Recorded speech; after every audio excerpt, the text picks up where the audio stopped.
제가 제 소개를 좀 할게요. 저희 집에는 최근에 7 식구가 됐어요. 아기가 하나 태어나가지고 아기 태어나기 전에 남자가 넷이고 여자가 둘이에요. 와이프가 둘은 아닐 테니까 딸 하나, 아들 셋. 그런데 남자 4명이 다 그 피가 다릅니다. 저는 저희 부친이 이제 낳으셨고, 물론 저희 어머니가 낳으셨지만, 그리고 이제 둘째가 아들인데 아들은 아내와 제 사이에, 또 셋째는 부산에 어떤 분이 셋째를 출산하기 전에 친권 포기한 아이가 11교회 저희 집에 와서 지금 이제 이번에 대학 들어갔어요. 그리고 넷째는 경기도 어디 부분에 어떤 분이 기아라 그러죠. 부모를 잘 모르고 이렇게 버려져 있는데 기관에 있다가 그 아이도 11개월 때 저희 집에 와서 이제 얘가 이제 고2가 됩니다. 애들이 어릴 때는 귀여운 맛에는 이제는 청소년기가 지나가고 이제 마지막 청소년 하나 남았습니다. 그래서 할아버지도 됐는데 아직 고등학교 2학년도 있고 그렇습니다. 머리만 하얗지 사실은 제가 많이 젊습니다. 어쨌든 여러분 저를 불러주셔서 너무 감사하고요. 특히 우리 차 목사님 다른 건 모르지만 제자훈련 목회하고 계신다는 말씀 듣고 또 그렇게 하시려고 한다는 말씀 듣고 제가 이 제자훈련 사역 굉장히 소중하게 생각하고 있는데 부산 안에 그런 목회자가 그렇게 많지 않습니다. 그런데 우리 목사님 힘들지만 참 복된 사역 하신다는 말씀 듣고 응원도 하고 싶고 또 같은 마음을 가진 목회자 만나서 교제하고 싶은 마음도 있어서 이렇게 오게 되었습니다. 방금 말씀드린 것처럼 우리가 다 피가 달라도 우리는 하나님의 약속으로 자녀가 되는 거죠.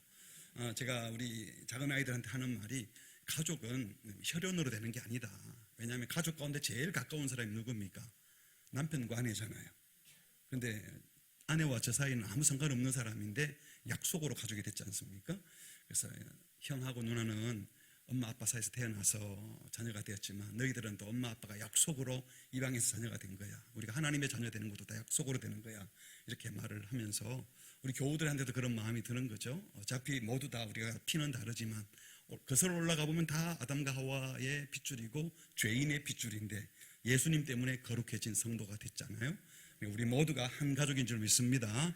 그래서 저를 남 보듯이 대하지 마시고 가족으로 받아주시면 좋겠습니다. 오늘 우리가 함께 보신 말씀에 예수님께서 산상설교를 마태복음 5, 6, 7장을 산상설교를 하죠. 그 산상설교를 하시면서 특별히 제자들을 향하여 너희는 세상의 소금이다, 세상의 빛이다 라고 하셨어요. 결국 이 말은 예수님을 따르는 제자들, 성도들을 향하여, 다른 말로 하면 교회를 향하여 교회는, 성도는 세상의 소금이고 빛이다 라고 말씀하신 겁니다. 이런 차원에서 오늘 제목처럼 교회는 세상의 소망이다 라고 할 수 있는 줄 믿습니다. 주님께서 신자들, 제자들, 교회들에게 그렇게 선포해 주신 겁니다. 참 교회는, 참 성도는 그 존재 자체가 어두운 세상을 비추는 빛이고 맛이든 세상, 부패한 세상을 만나게 하고 또 부패를 방지하는 소금인 겁니다. 그런데 문제는 지금 교회 때문에 우리가 살맛이 난다. 역시 교회가 소망이야.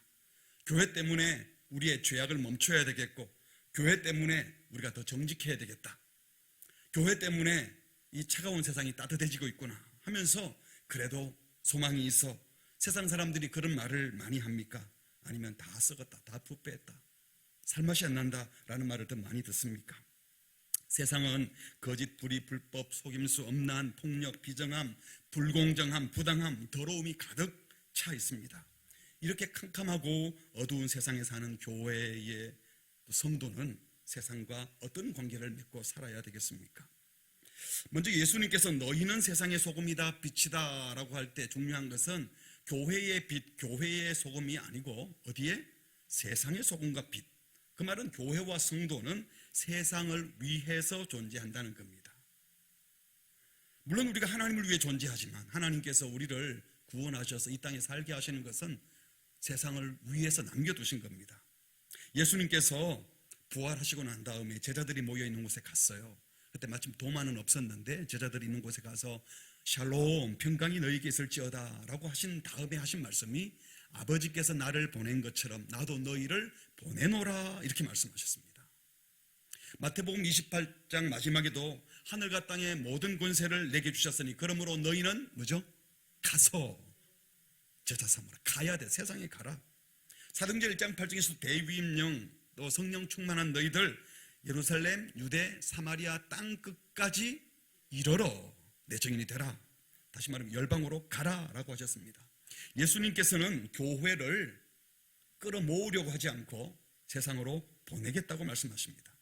교회는 이 세상에서 부름받은 선택받은 특권을 가진 성도이면서 동시에 늘 교회는 세상으로 보냄을 받은 제자의 공동체입니다. 그러니까 보낼 때 그냥 보낼 수 없기 때문에 우리 차 목사님 하는 것처럼 훈련을 하는 거예요. 예배만 드린다고 되는 것이 아니라 잘 다듬어져서 세상에 보내시겠다는 겁니다. 그래서 우리는 보냄받은 존재라는 사실을 잊지 말아야 되는 겁니다. 이런 차원에서 교회는 이 부름받았기 때문에 구별된 거룩한 공동체여야 해요. 거룩해야 돼요. 신비로워야 돼요. 세상이 감히 어떻게 할 수 없는 그런 거룩함이 있어야 되지만 동시에 세상으로 보냄받아서 그들을 건지고 구원하려면 세상하고 소통을 해야 됩니다. 문 딱 닫아놓고 우리는 당신들과 차원이 달라 하고 대화 안 하면 되겠습니까? 그들의 언어로, 세상 언어로 예수 믿는 사람들이 대화를 하고 우리가 가진 믿음, 우리가 가진 은혜, 우리가 가진 사랑 이런 것들을 나눠줘야 되는데 나눠주려면 만나야 되잖아요. 같은 언어로 대화를 해야 되지 않습니까? 그래서 교회는 세상과 구별되지만 세상과 항상 소통해야 합니다. 따라합시다. 거룩하면서도 열린 교회가 되어야 합니다. 예수님께서 십자가 지시기 전날 밤 요한복음 17장에 보면 예수님의 기도문이 길게 나옵니다. 긴 기도문이 나오는데 이걸 우리가 소위 대제사장적인 기도라고 말합니다. 한번 열어볼까요? 요한복음 17장입니다. 신약성경 177쪽이에요. 요한복음 17장 15절 자막 안 나옵니다. 성경책 열어보세요. 네. 한번 같이 보시면 15절 제가 읽어드리죠. 내가 비옵는 것은 그들을 세상에서 데려가시기를 위함이 아니요. 무슨 말입니까? 세상이 너무 부패했다고 순수한 성도들 살기 너무 힘들다고 죄 많은 이 세상에 내 제자들 내놓을 수 없으니까 쏙 빼가겠다라고 하지 않고 다만 악에 빠지지 않게 어떻게 해요? 보전하기를 원한다. 그렇게 기도를 하셨어요. 그러니까 세상 속에서 거룩하게 살도록 지켜주고 싶다. 그래서 계속 기도하시기를 16절 같이 읽습니다. 시작. 내가 세상에 속하지 아니함 같이 그들도 세상에 속하지 아니하여사옵나이다. 17절 그들을 진리로 거룩하게 하옵소서. 아버지의 말씀은 진리니이다. 거룩하게 하려고 세상에서 빼내는 게 아니라 세상에 계속 살게 하시면서 거룩하게 해주십시오. 그 세상에서 거룩한 삶을 살아서 그들에게 영향을 끼치라는 겁니다. 그러면서 18절입니다. 중요한 말씀이죠. 다 같이 시작. 아버지께서 나를 세상에 보내신 것 같이 나도 그를 세상에 보내었고 거룩하게 하고 진리로 거룩하게 해서 내가 제자들을 세상에 보냅니다 라고 했어요. 그렇습니다. 교인들끼리 모여가지고 저 더러운 세상 하고 세상을 비웃고 혐오하고 아유 세상은 하여튼 종말이야 말세야 세상 끝들 다 문제가 많아. 교회는 세상과 분명 다른 품격, 신비감, 능력이 있어야 하지만 동시에 교회는 세상을 비난하는 것이 아니라 그런 세상 사람들의 친구가 되어주고 그들에게 선한 이웃이 되어야 합니다. 조금 신학적으로 얘기하면 하나님은 초월자이세요. 초월하신 하나님. 그런데 초월하신 하나님이 하늘에만 계십니까? 사람의 몸을 입고 이 땅에 내려오셨잖아요. 성육신 하셨다. 이거 신학적으로 내재하신 하나님이라 그래요. 하나님은 초월자이시면서 동시에 우리 곁에 오셔서 우리와 함께 하시고 우리와 똑같이 대화를 나누시고 우리처럼 아파하셨고 우리처럼 목말라도 하시고 외로워도 하시면서 눈물도 흘리시는 예수님이셨습니다. 참 하나님이고 참 사람이신 그 예수님을 믿는 자들입니다. 그래서 우리는 초월하신 하나님도 믿지만 친밀하신 하나님, 우리 곁에 계신 하나님, 내재하신 하나님을 같이 믿는 것이 기독교의 중요한 기독론이에요. 우리 예수님이 바로 그런 분이잖아요. 참 하나님이고 참 사람이신 분. 그래서 교회도 주님처럼 세상이 감히 함부로 할 수 없는 거룩한 품격, 탁월한 도덕성, 교회만이 가진 거룩한 공동체, 이 초월자를 믿는 신비감, 이거 가지고 있어야 됩니다. 교회 것도 우리랑 똑같네 이러면 안 된다는 거예요. 달라야 해요. 하지만 동시에 성육신하신 주님을 본받아서 세상을 감싸 안아주는 공동체, 세상을 향하여 다 문을 열어주고. 여러분 술 먹은 사람이 예배당에 들어올 때 문 막고 못 들어오게 해야 되겠어요? 아니면 술 먹고도 교회 오니까 감사하다고 들어오게 해야 되겠어요? 이래 물으니까 들어오라 그러지. 오늘 일부에 오전에 마리가 왔으면 술 냄새 나면 환영했을까? 그랬을 것 같아요. 물론 차 목사님 오시고 난 다음에 달라졌겠죠. 우리도 모르게요, 동성애자, 동성애 우리 반대하죠. 근데 동성애자는 교회 오면 됩니까? 안 됩니까? 물으니까 대답을 하지만 우리가 동성애를 반대해요. 프랙티스하게 할 수 없어요. 창조 질서를 어기는 거죠. 그렇지만 그들이 하나님을 만나고 예배하고 은혜 받아서 창조 질서로 들어오도록 도와야 될 역할을 누가 해야 되는 겁니까? 교회가 해야 되는 겁니다. 나 같은 사람은 교회에서 안 받아줄 거야, 이런 소리를 들어야 되겠습니까? 아니면 그래도 교회는 나 같은 사람도 받아줄 거야 라는 생각이 들게 해야 되겠습니까? 전자입니까? 후자입니까? 교회는 그 누구도 받아들일 준비를 하고 있어야 합니다. 이런 차원에서 열려 있어야 하는 줄 믿습니다. 철저하게 엄하게 훈련하고 정말 거룩한 존재로 빚어가고 경건하게 기도하고 세상이 감히 알지 못하는 그 초월적인 하나님을 만나는 기품이 있어야 되지만 동시에 세상을 품고 안아주고 그들과 대화할 수 있는 은혜가 있어야 되는 것입니다. 교회가 시행하는 모든 사역들은요, 신자들만을 위해서는 안 되고 예비신자들, 이 예비신자는 아직 예수님을 안 만났기 때문에 엄격히 말하면 정상적인 교인이 아니잖아요. 예배당에 와 있어도 교인이 아닌 사람이 있을 수 있어요. 심지어 세례를 받았는데도 고백 없이 받았으면 아직은 덜 교인이에요. 그런 분들을 내쫓아야 됩니까? 아니잖아요. 그러면 그들이 아직 교인이 아닌 사람들이 참 그리스도인 될 수 있도록 우리가 그들을 위해서 음악회를 할 수도 있고 연극 공연을 할 수도 있고, 왜 이곳은 전도 현장도 되어야 되니까 구별된 예배도 드리지만 또 전도 현장도 되어야 되잖아요. 그래서 우리가 쓰는 언어들도 교인들끼리만 말할 것이 아니라 세상 사람들하고도 대화할 수 있는 자들이 되어야 되는 거였죠. 우리 남성교회가 세상이 가까이 오고 싶어하는 교회, 세상을 살맛나게 하는 교회, 여러분의 삶을 통하여 여러분의 모습을 통하여 기대감을 갖게 되는 성도들 되시기를 주님의 이름으로 축복합니다. 그런데 여러분, 여기서요, 세상에 소망을 주는 교회라는 단어를 제가 택했는데, 여러분, 세상에 소망 주는 것과 세상이 부러워하는 것은 많이 다릅니다. 세상 사람들이 욕망하는 것 뭐죠? 돈, 권력, 명예, 최고가 되는 것 아니겠어요? 넉넉하게 되는 것. 그 세상 사람들이 욕망하는 것을 교회가 다 채워주면, 그리고 또 세상이 욕망하는 것을 교인들이 많이 가지고 있으면 세상 사람들이 소망을 가질까요? 부러워할까요? 부러워하죠. 아, 나도 갖고 싶은데 다 갖고 있네 저 사람들. 나도 교회 가면 저런 거 가질 수 있을까? 이렇게 하면서 자기들이 갖고 있는 것을 교회가 많이 갖고 있다. 그러면 그건 소망이 되는 게 아니라 부러움의 대상이 되는 거예요. 야, 저 교회 대단한 교회야. 선거철 되면 국회의원들 또 구의원들, 시의원들이 교회 앞에서 굽신굽신하고 교인들 많으니까, 또 이 교회 가면 유력한 사람들 많으니까 여기까지 한 표 얻을 수 있을 거야 하고 우리 교회 막 찾아왔다. 여러분, 그럴 때 그걸 들고 우리 교회 잘 나가는 교회야. 하여튼 누구도 왔다 갔어. 그게 소망 주는 교회일까요? 그건 소망이 아니죠. 그건 세상 사람들이 욕망하는 것들이잖아요. 부러움의 대상이 될지는 모르지만 존경의 대상은 안 되는 겁니다. 부러움을 사는 교회는 소망을 주기보다 비교 대상이 되죠. 열등감 느끼게 만듭니다. 저는 간혹 이렇게 잘 됐다고 간증하는 분들 있잖아요. 힘들었는데, 다 망했는데 우리만 안 망했다. 다 부도 나서 망했는데 우리는 다 대박 났다. 이렇게 이제 간증하면 사람들이 막 듣고 나서는 박수를 치지만 속으로는 아이씨, 누구는 인삼 먹고 누구는 무 먹나 이러고, 같이 예수 믿는데 왜 나는 안 되노? 이러면서 마음에 불편한 마음이 생기지 않던가요? 별로 경험을 안 해보셨나요? 네. 여러분, 정말 간증을 한다면 간증은 누구를 간증하는 겁니까? 예수님을 간증해야 되죠.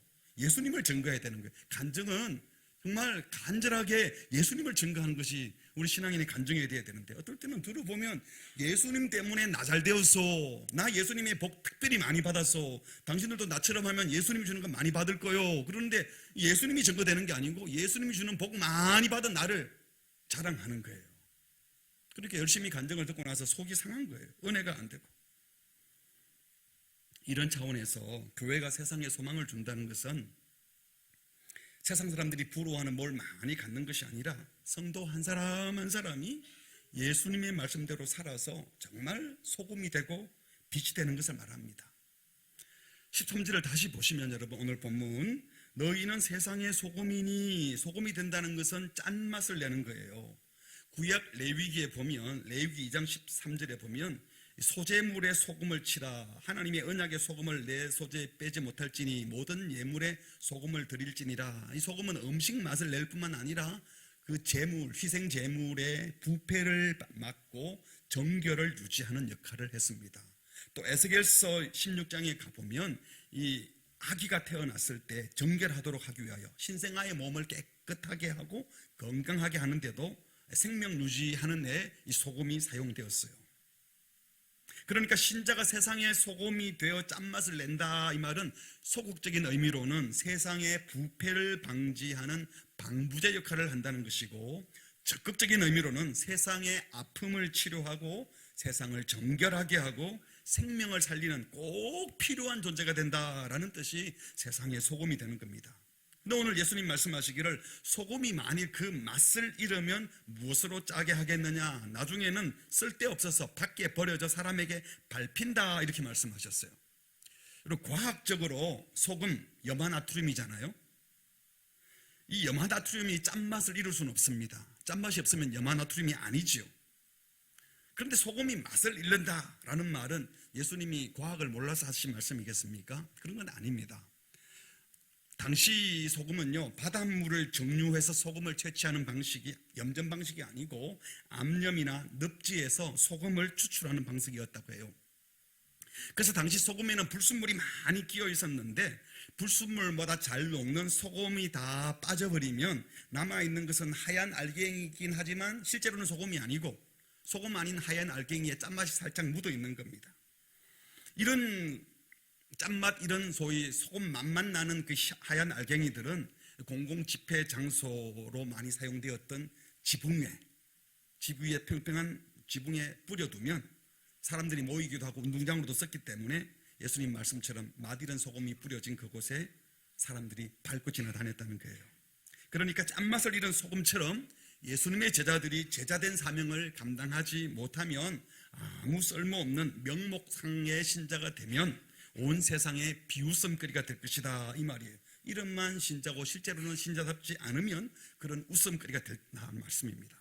그러므로 성도는 반드시 세상에 짠맛을 내어서 부패 방지하고 아픔 치료하고 정결케 하는 역할을 감당해야 한다는 겁니다. 이어서 주신 말씀이 너희는 세상에 또 뭐라 그랬죠?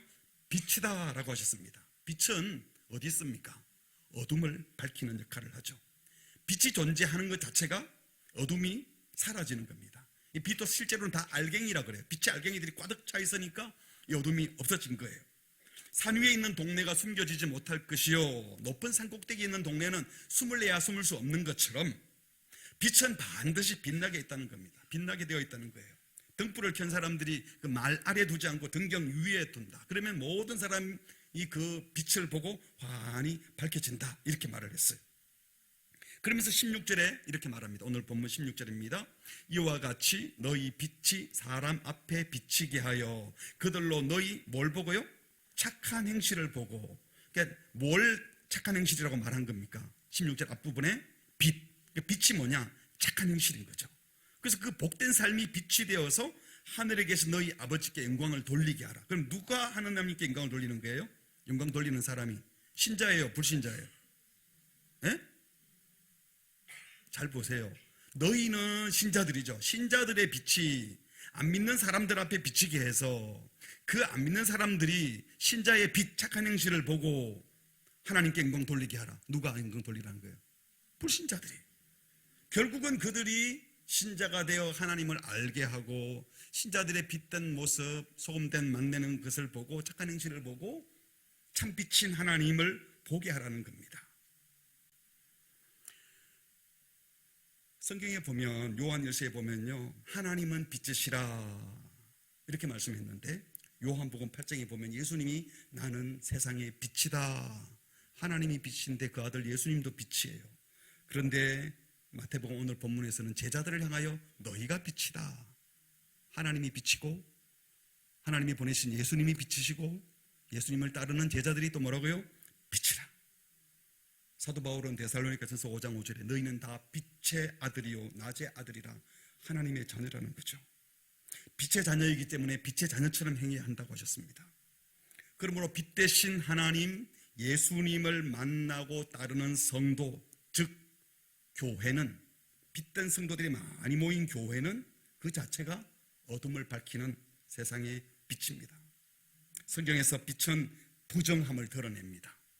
악한 권세를 몰아냅니다. 정의의 빛이죠. 거짓과 무지를 없애는 진리의 빛입니다. 어둠을 물리치고 전쟁을 종식시키는 평화의 빛입니다. 엄지를 따뜻하게 하고 차가운 것을 녹이는 사랑의 빛, 살리는 생명의 빛입니다. 그러므로 교회가 세상의 소금이라는 것은 교회는 세상의 부패를 방지하고 상처를 치유하는 존재이고, 교회가 세상의 빛이라는 것은 세상의 어둡고 추한 죄를 덜 추워내고 진리의 빛에 거하게 하면서 차가운 그늘에 있는 그들을 따뜻하게 하는 생명을 얻게 해주는 공동체라는 겁니다. 사랑하는 성도 여러분, 교회는 세상의 소금이요 빛이라는 것은, 교회는 세상이 부러워하는 대상, 세상의 욕구를 채워주는 힘이 아니라 세상의 죄를 지적해서 본능을 쫓아 그렇게 살면 큰일 나요 하는 것을 알려줘서 그 어둠에서 돌아오도록 하는 거예요. 고쳐주는 거예요. 생명의 빛이신 하나님을 만나서 참 생명에 이르도록 하는 참된 소망이 바로 교회가 되어야 하는 겁니다. 이런 차원에서 참 신자, 참 교회는 그 존재 자체가 세상의 빛이고 소금이고 세상의 소망인 줄 믿습니다. 근데 오늘 말씀을 잘 보시면요, 빛이 되도록 힘써라, 소금이 되도록 노력하라 이렇게 말씀하신 것이 아니고 빛이다, 소금이다 하고 선포해 주셨어요. 여기 궁금증. 그러면 예수님의 말씀을 듣는 자리에 앉아 있는 사람들은 그러면 말씀을 듣는 즉시 다 소금이고 다 빛이라는 뜻일까요? 예배당에 오신 여러분들, 오늘 오후 예배 드린 모든 분들 이 말씀을 들었으니까 여러분은 세상의 빛입니다, 아멘 하면 다 빛인가요? 빛나요? 그래서 맛을 내고 계세요? 그런 말씀이 아니죠. 성경을 해석할 때 가장 중요한 것은 문맥을 따라 해석하는 겁니다. 문맥. 오늘 이 산상설교를 듣고 있는 제자들을 향해서 한 말씀 맞는데, 이 말씀을 하기 전에 하신 말씀이 뭐냐 하는 거예요. 마태복음 5장 초두에 예수님이 소위 하신 팔복의 말씀입니다. 3절부터 오늘 14절 본문 오기 전까지 하신 말씀이 팔복이에요. 심령이 가난한 자는 한번 같이 보실까요? 바로 앞에 마태복음 5장 3절 같이 시작. 심령이 가난한 자는 복이 있나니 천국이 그들의 것이며, 이 부귀를 추구하는 세상에서 하나님 외에 의지할 데가 없습니다 하고 하나님만 의지하는 가난한 사람들, 그들이 바로 천국을 소유한 자다. 그들이 세상의 소금이고 빛이라는 겁니다. 부러움의 대상이 아니죠. 4절에 애통하는 자는 복이 있나니, 기쁨과 편안만 추구하는 세상 속에서 고통당하는 자와 함께 아파하고 함께 눈물을 흘릴 줄 아는 사람, 그들은 누구의 위로를 받아요? 하늘의 위로를 받아요. 이들이 복된 자다. 이들이 세상의 소금과 빛이라는 겁니다. 온유한 자는 복이 있다. 땅을 기업으로 받을 것이다. 솔직히 이 땅에서는요, 착하고 온유하고 친절하고 그러면 땅을 얻는 게 아니고 있던 땅도 다 빼앗깁니다. 그렇잖아요.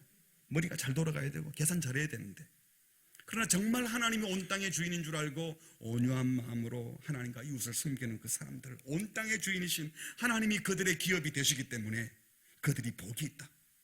6절에 의에 줄이고 목마른 자는 복이 있나니, 세상 사람들이 의에 줄인 게 아니라 자기가 불의당한 것에 화가 나가지고 손해본 것에 화가 나서 난리 아닙니까?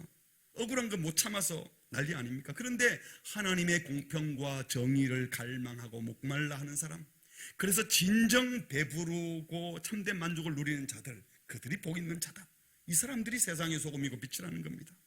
7절에 같이 할까? 시작. 긍휼히 여기는 자는 복이 있나니 그들이 긍휼의 김을 받을 것이며, 불행당하는 자, 고통당하는 자, 지금도 튀르키예네, 또 시리아 난민들, 주변에 어렵고 힘든 사람들, 약하고 병든 사람들, 마음이 상하고 소외되고 상처 입은 사람들, 그들을 같은 형제들로 생각하고 가슴 아파하고 눈물 흘릴 줄 아는 사람들, 그 사람들은 하나님이 긍휼히 여겨주는 복을 누릴 것이다. 이런 사람이 세상의 소금과 빛이라는 겁니다. 마음이 청결한 자, 청결하다는 것은 마음이 갈리지 않은 일편단심, 주님만 바라보는 사람, 그 사람들은 하나님을 볼 것인데 이들이 진짜 복이다. 세상에는 얼마나 야삭거립니까? 여기서는 이 모습, 저기서는 저 모습, 도대체 알 수가 없어, 믿을 수가 없어. 그런데 순결한 사람, 그들이 세상의 소금이고 빛이라는 겁니다. 9절에 화평 만드는 사람이 복이 있다. 세상 사람들은 화평을 만드는 것보다도 내가 손해 안 보여야 되고 내가 싸워서 이겨야 되잖아요. 근데 더불어 사는 세상을 꿈꾸면서 화평을 만들어 가는 사람들, 그들은 과연 예수님처럼 하나님의 아들이라는 칭찬을 듣는데 그들이 세상의 소금과 빛이다.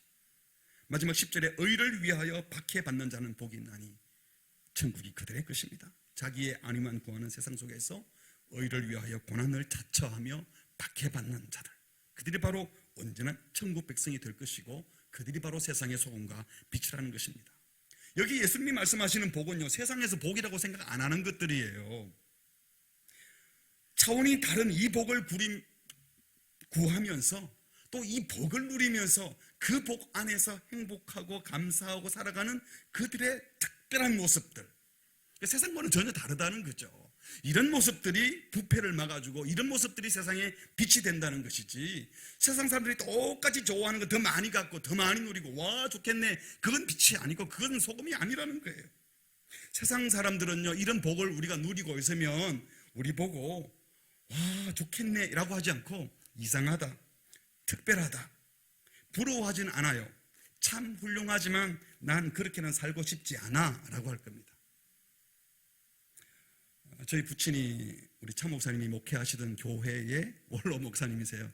아시는지 모르겠습니다만 33살에 가셔서 70세까지 목회하셨으니까 37년 계셨어요. 제가 어릴 때부터 저희 목회하는 저희 아버지를 보고 또 제가 부산에 부임해서 한 10년 될 때까지도 제가 수시로 우리 교인들한테 그랬어요. 저는 우리 아버지 존경하는데 우리 아버지처럼 목회하기 싫어요. 그래 하면 존경은 받겠지만 너무 피곤해. 네, 그러면서 근데 그렇게 하고 싶지 않다고 자주 말을 했었습니다. 그런데 한 10년쯤 제자 훈련하고 사역하면서 자꾸 자기를 돌아보죠. 자신을 돌아보니까 그게 맞네. 나중에 제가 만나는 70, 80 되신 어른들이 옛날을 추억하면서 그때 목사님이 이렇게 하셨고 그때 이렇게 판단하시고 이런 식으로 목회를 하시고 이런 얘기를 하면서 그 생각할 때 힘이 난다. 그리고 막 세상을 보다가 좌절하다가 그 어른을 한번 생각하면 마음의 위로가 된다. 이렇게 말씀하더라고요. 대단하다, 훌륭하다 이런 게 아니고 그냥 힘이 된대요. 그런 사람이 계신다는 그 자체가. 근데 저는 남들에게 힘이 되는 것보다도 일단 내가 편하고 싶어서 나 그런 목회 안 한다 그랬는데 요즘 와서 생각하니까 더더욱 그렇게 살아야 되겠다. 지금 편한 게 중요한 것이 아니라 누군가가 내 주변의 사람들이 힘을 얻고 격려를 받고 결정적인 순간에 그게 맞네, 그렇게 살았어야 돼, 맞아, 그게 옳은 거야. 이게 바로 빛된 성도의 삶이고 소금된 성도의 역할인 것입니다. 왕따 안 당하려고 애쓰지 마시고 왕따 당하는 친구의 편이 되어줘야 되는 겁니다. 억울한 일 안 당하려고 실력 쌓는 사람이 복된 것이 아니고 내가 손해보더라도 공정한 세상을 만들려고 희생을 해야 되는 겁니다. 고통 안 받으려고 돈 벌고 실력 있는 사람이 복된 자가 아니라 다른 이의 고통을 덜어주기 위해서 열심히 공부하고 이 땅에 참된 공정과 평화와 정의가 가득한 세상이 되도록 하기 위하여 더 실력을 쌓고 더 역량 있는 사람이 되어야 되겠다라고 한다면 그들이 소금이 되고 빛이 되는 것입니다. 이런 차원에서 여러분은 지금 복된 자이신가요? 소금이시고 빛이십니까? 주님께서 너희는 세상의 빛이다 소금이다 하신 것은요, 너희들 훌륭해, 너희들 괜찮아, 무슨 일 격려를 해주는 말씀이 아니라 빛을 비춰라, 맛을 내라 하고 사명을 주신 것입니다. 많은 교인들 가운데 하여튼 설교를 하도 많이 듣고 옳고 그런 게 뭔지 잘 알아요. 그래서 맨날 분석하고 분별해서 세상 이렇게 썩었고 정치권은 저렇게 썩었고 목회자는 이렇게 잘못됐고 그렇게 말하면서 자기는 아무 문제가 없는 것처럼 온 세상 다 비판하고 저주하는 사람들이 있어요. 최소한 그런 말 하는 분, 세상은 다 썩어서 세상이 캄캄해 라고 하는 사람은 최소한 그 사람은 소금이 아니고 빛이 아니에요. 왜? 자기가 비치면 세상이 다 캄캄해 그러면 안 되잖아요. 내 주변은 최소한 밝아야 되는 거 아니겠어요? 그렇지 않습니까? 다 썩었어. 그러면 내가 소금맛 안 내고 있다는 고백밖에 더 되겠습니까? 사랑하는 성도 여러분, 빛을 비춰야 하는데 어떻게 하지? 세상에 영향을 끼쳐야 하는데 어떻게 하지? 걱정, 염려하지 마시고 그냥 지금 용기 내어서 빛된 자로 해야 될 것이 무엇인지 하나씩 하십시오. 소금의 맛을 정말 내는 것은 뭘까 생각되면 하나 실천해서 한 걸음을 내디디십시오. 내가 온전한 사람이 다 되어서 빛내고 온전한 사람이 되어서 소금 말 내리려면 아무것도 못합니다. 정말 내 소망이 천국에 있는지 물어보십시오. 정말 천국을 소망하고 있고 영원한 세상을 신뢰하고 있다면 지금 내가 이런 결정하는 게 천국 소망 가진 자의 결정인가? 내가 정말 우리 자녀가 세상의 인재가 아니라 천국 인재가 되기를 꿈꿨다면 지금 이렇게 교육하는 게 정말 천국 인재가 되기를 원하는 것인가? 세상이 말하는 힘들에 휘둘리지 마시고 주님을 진심으로 예배하시고 천국이 있음을 믿고 죄 용서해 주시는 주님을 신뢰한다면 죽음 두려워하지 마시고 지금 사랑하고 지금 용서하고 지금 공평과 정의를 시행하기 위해서 희생하시고 지금 베풀 수 있는 긍휼을 베푸시면 자연스레 그 삶이 빛나고 맛을 내게 되는 줄 믿습니다. 말씀을 맺겠습니다. 첫 번째로 세상에서 성공하려고 하지 마시고 세상을 섬기는 소금과 빛, 세상에서 자기를 태워 어둠을 몰아내는 어둠을 밝히는 빛, 세상의 부패를 막기 위해서 자기를 녹여내는 소금 꼭 되시기를 축복합니다. 두 번째로 한번 따라할까요? 부러움의 대상이 아니라 소망 주는 사람이 되십시오. 간혹 그러죠. 난 남부럽지 않아 이러는데요, 남부럽지 않아 이런 말을 하는 사람은 뭔가 문제가 있는 사람이에요. 속이 꽉 안 차니까 자꾸 그런 말을 하는 거예요. 정말 남부럽지 않은 사람은 그냥 빙긋이 웃고 계시지 왜 그런 말을 하겠어요? 그리고 남부럽지 않은 삶이 되는 것은 성공하면 남부럽지 않을까요? 천만에. 성공하면 또 누가 부러운 사람이 생깁니다. 남부럽지 않아 이런 말 하지 마시고 그냥 지금 당장 주님을 소망하고 주님을 바라보세요. 남부럽지 않은 삶이 중요한 것이 아니라 우리 마음 깊은 곳에서 기대감을 갖고 주님을 소망하는 사람이 될 때 남들이 우리 보고 힘을 얻게 될 것입니다. 참 좋겠다. 참 좋겠다. 누구는 참 좋겠다. 이런 사람 되지 마시고 우울하고 지치고 힘들어 소망이 없었는데 저분을 보니까 힘이 난다. 그래. 아니 어떻게 한 사람 때문에 분위기가 이렇게 확 바뀔 수 있지? 어떻게 이렇게 분위기가 따뜻해질 수 있지? 이런 사람이 소망인 것입니다. 그런 분 되시기를 바랍니다. 세 번째로 성도 되신 여러분, 모이는데도 힘써야 되지만 똑같이 세상에 들어가서 그들의 친구가 되어주고 그들과 소통하는 데 이런 마음을 쏟기를 바랍니다. 우리는 부름받았을 뿐만 아니라 보냄받은 제자들이기 때문입니다. 마지막 네 번째로 우리 남성교회가 거룩하고 신비하고 세상이 감히 범접할 수 없는 거룩함이 있지만 동시에 그 누구도 오고 싶은 그런 교회가 되기를, 세상에 소망 주는 교회 되시기를 주의 이름으로 축복합니다.